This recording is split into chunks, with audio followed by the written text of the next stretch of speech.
Prashant, in Get Set Go, let's talk about your journey.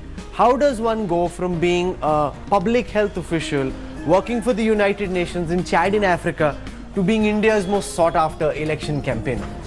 Yeah, first of all, I don't think I'm most sought after election campaigner or political strategist as people would like to call me. I just happen to be probably at the right place at the right time.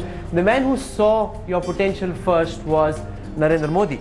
You wrote a public health report on health indices in India, and how did Modi think, oh, here's someone who can run my campaign?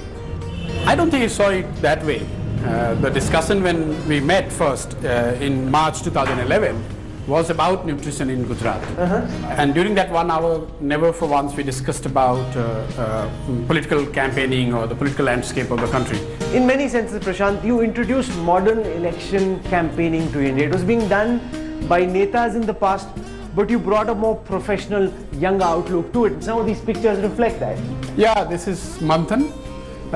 This, you could say, was the birth of CAG, the first campaign where Mr. Modi, if you can see in the picture, he together with some other leaders came and we ran a pan-India campaign. You know, after 2014 general election results came out, when what you were hoping didn't work out, you then moved to the big Bihar campaign in 2015.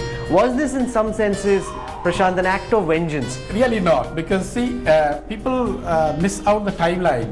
So there is 1 year time in between that lapse. I could not create, or I could not convince Prime Minister and the government of the day to create a platform which we discussed and we wanted to be in place for those individuals to continue to be part of Mr. Modi's setup.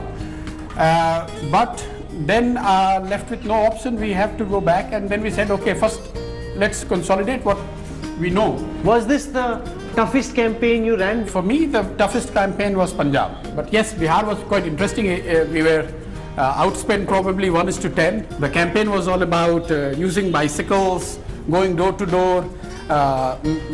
It's about 7 resolves of Nitish Kumar against the 1.5 lakh crore special package which Mr. Modi announced. So the arithmetic on the ground helped. It is not because of these campaigns only.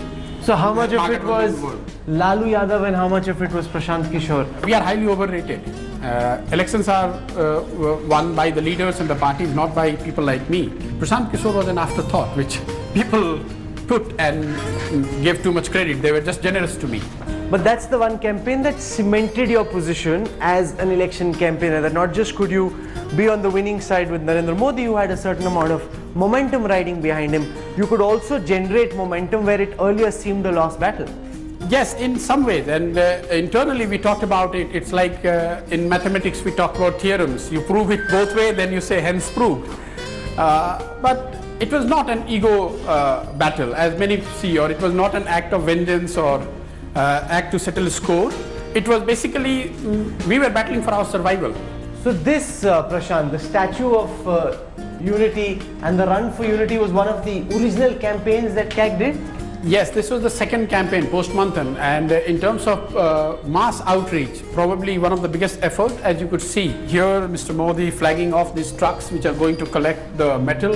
This is Run for Unity pictures and all the outreach effort that are related to a Statue of Unity. And then there was Punjab in 2017. And people said, iski koi ideology nahi hai. He can swing anyway. Yes. It's like a puppet, you know, whoever pays him will dance for that guy. Yes, the fact is no one has paid until now. No one has paid? No one has paid until now to Prashant Kishor or I-PAC beyond what we actually incur as an expense.